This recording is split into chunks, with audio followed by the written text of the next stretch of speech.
may namamagitan daw sa inyo ni Elias. Totoo po ba yun, ma'am, o hindi?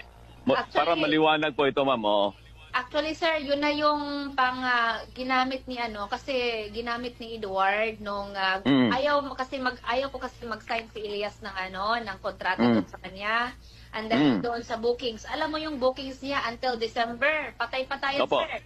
So ngayon, hindi ko siya pinasign. Ginulat niya ako na meron daw, kilala daw niya ako sa publiko. Actually,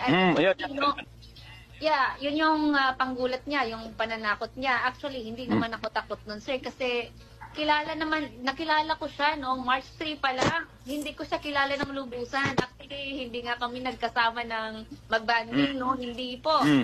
Tapos, bigla siyang, sabi niya, ipakilala niya ako sa buong mundo. So, ibang kilala niya ako, ubusin din yung pera niya.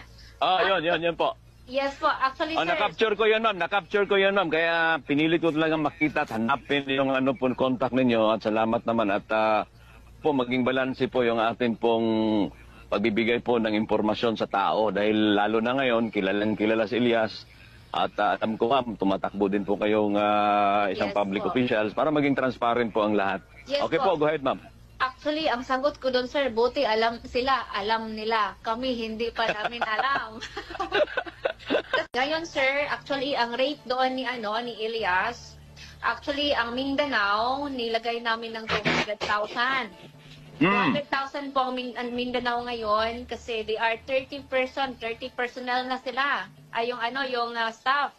Kasi may banda, mga band player, then they have a security, and we have accounting department, then we have the communication department, we have the marketing. Kasi in the future po, dapat meron pong marketing and sino pong magbabalance para po, kasi ang gusto po ng band member, meron bata pa kasi sila, sir, gusto nila na meron silang future.